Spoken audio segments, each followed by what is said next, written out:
What's going on, guys? Welcome back to my channel, where today we are covering another team in this year's mock draft. This time, the Chicago Bears. We're going to be doing a 3-round mock draft with them, and they addressed some major needs this offseason so far. Drew Dalman, Joe Tooney, and Jonah Jackson, primarily on the offensive line, an offensive line that needed to be revamped so badly. They get protection for their franchise quarterback and Caleb Williams. Along with them, they have Odeyingbo, defensive end that they just signed for 3 years, $48 million. Grady Jarrett that they got a defensive tackle for 3 years. There are a lot that they were able to accomplish this offseason so far. So we're going to see if we can build off of that and maybe make the Bears a little better, maybe make them a contender. Let's see what we can do with them. So we're going to jump right in and we're going to see who goes where. Very interesting. Ashton Gianti going to the Jaguars. Will Campbell going to the Raiders. Not exactly something that I really expected to see. Maybe Gianti going to the Raiders, but definitely not to the Jaguars. Expected him not to be there at this point, however, so it doesn't really change my philosophy on who I want to go here with the Bears.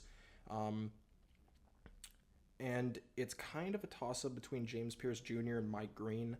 I think these are both tremendous athletes who both are going to be incredible players in the NFL. I've said this numerous times before, and I will continue to say it. The difference is going to be character concern. It's going to be a matter of who can overlook the character concerns between Mike Green and James Pierce Jr. James Pierce obviously having more character concerns, and the people who are judging him see him as a major headache for NFL franchises. So is he going to be that type of player in the NFL, or is he going to, fall in line and, get with the program to be a successful NFL player? That's kind of the decision that we're not quite sure yet. Because of that, I'm going to go with Mike Green. Mike Green having 17 sacks last year, tremendous athlete. His only negative that people are considering is because he went to Marshall, playing for a much smaller school, obviously, than Tennessee. But this guy is a freak athlete, a really good edge rusher. Putting him on the line for the Bears, adding that much needed depth for them, it's going to be a tremendous help. Grant, if Ashton Gianti were to fall here, obviously the Bears are going to go with Ashton Gianti. They're going to go with a running back. But given the situation, the Bears need some more help on the defensive line. Obviously, could grab, some more help on the offensive line. But with how good the defensive class is here and how deep both the defensive line class and the offensive line class are, I think that the Bears can't really miss here. So I'm going to lean going to their defense. Defense wins championships. We saw that with Philadelphia. I think Mike Green adds some much needed help here for the Chicago Bears defensive line, who was pretty horrid last year.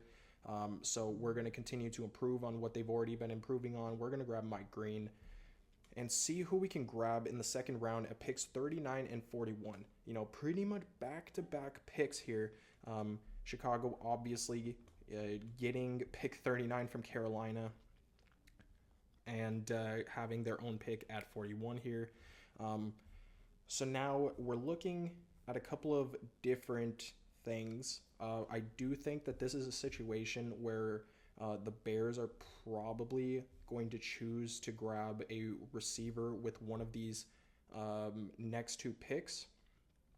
And I do think that with the other pick, they are going to, improve the offensive line.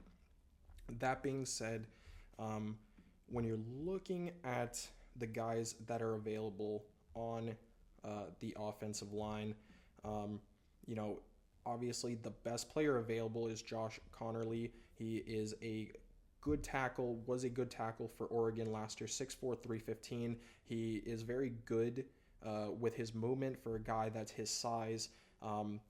But there were some concerns that he, doesn't play at the level that he should. He has some adjustment problems, some reaction problems to the level of play, so that could be an issue for the Bears. However, seeing as they just revamped their offensive line, this is a good opportunity for them to bring in a new offensive line who's kind of rough. He has the skill level to be a good offensive lineman in the NFL.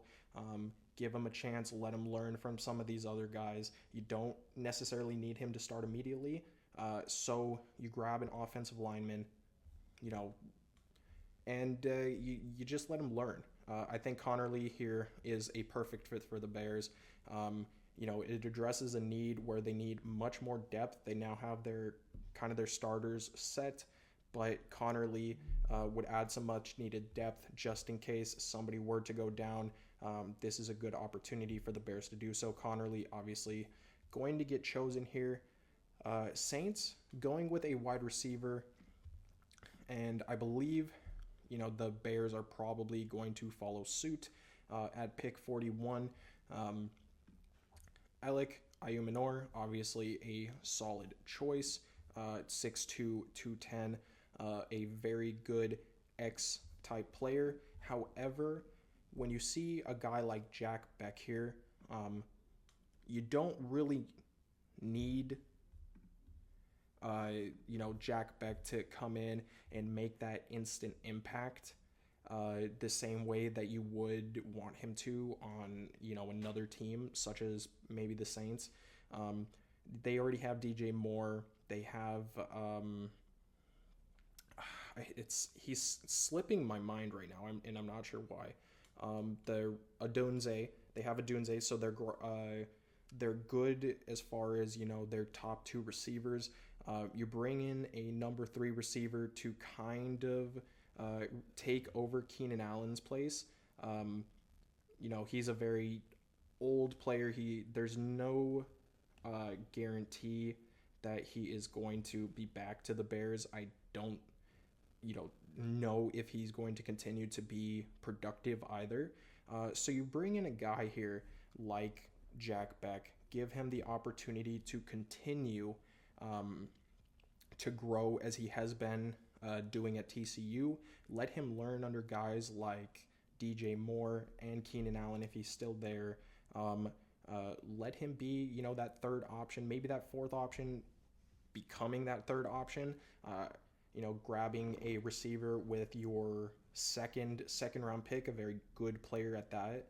I don't think is a bad place to be in, and that's the decision that we're going to go with. Obviously, he is 6'2", 215. He is, riding a very high, a very, very high horse. You know what I mean? He is playing phenomenally. He did very well in the Senior Bowl, and this is my favorite player at this pick for the Bears. I think he will be tremendous in the NFL, and I think he will be tremendous on a team like the Bears, who definitely need him. Pick number 72 here. I'm going to be looking at the running backs. And it's funny that I say that because you have a guy here like Dylan Sampson. And Dylan Sampson and RJ Harvey, I love RJ Harvey. I just want to, point that out right now. Cam Scatterbu obviously going 2 picks before to the Jaguars, who chose Gianti for some reason. But I do think that this is a situation, if they can't get Gianti, the Bears are going to go ahead and grab a running back, probably in the 3rd round. I don't think guys like Omarion Hampton are going to be around when he is when the Bears have their 2 basically back-to-back running back picks. And neither is Caleb Johnson.